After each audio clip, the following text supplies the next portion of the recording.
Dinanathpur reaction বাজার ইকান বাজার না তিমুকা। তো হ্যালো গাইজ, কিতা খবর সবার? আশা করি আপনারা খবর ভালো হইব। তো গাইজ, আজকের ব্লগটা হইব দীননাথপুর রিয়েকশন বাজার দেখাইমু, আর আপনারা আজকের এই ব্লগটা দেখিয়া যাইবা, স্কিপ করবা না। তো চলো গাইজ, রিয়েকশন বাজারের উদ্দেশ্যে রওনা হই। তো আজকে রিয়েকশন বাজারের হবাই হামাইমু হবাই বারইমু, আপনারা সাথে থাকবেন। আর গাইজ, এই রোডটা বেশি বালা না, এর কারণে আমি গাড়িটা 385 আজকে উঠাইতে পারি আর না। তো আজকে আস্তে আস্তে যাওয়া লাগবো।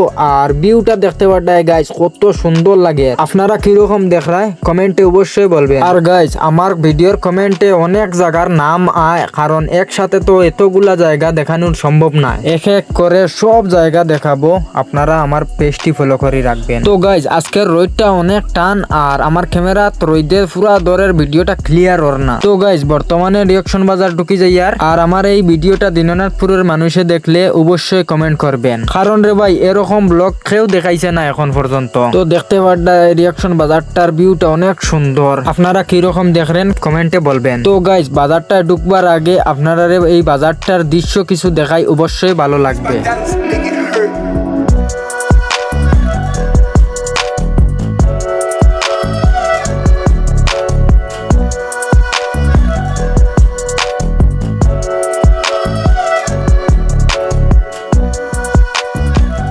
তো গাইজ, আশা করি আপনারা এই দৃশ্যগুলা দেখতে পারছেন। আর আজকে এই বাজারটা বন্ধ, কি বারে বাজার হয় আমি জানি না। এই বাজারটা কি বারে হয় যে জানেন অবশ্যই কমেন্টে বলবেন। আর গাইজ, ভিডিওটা তো বেজান সময় থেকে দেখায়, ভিডিওটা লাইক কমেন্ট শেয়ার করলাই না, কারণ রে ভাই আপনারা যদি লাইক শেয়ার না করেন তাহলে নেক্সট ভিডিও বানাইবার উৎসাহ হয় না। তো গাইজ, আশা করি আপনারা করবেন। আর আরেকটা কথা গাইজ, এই বাজারটার নাম রিয়েকশন বাজার কিভাবে আসলো কমেন্টে বলবেন। তো বর্তমানে রিয়েকশন বাজারের ওবাই হামাইয়া হবাই বারই গেছি গাইজ, আর সামনে বেশি কিচ্ছু নাই। তো গাইজ, আজকের ব্লগটা অতখানো, আর এই ভিডিওটা কিরকম হয়েছে আপনারা বলবেন। আর এই ভিডিওটা যদি ভালো লাগে তাহলে পেজটি ফলো করে রাখবেন, কারণ আরো ভালো ভালো ভিডিও দেওয়ার চেষ্টা করব। আপনাদের সবাইকে অনেক ধন্যবাদ।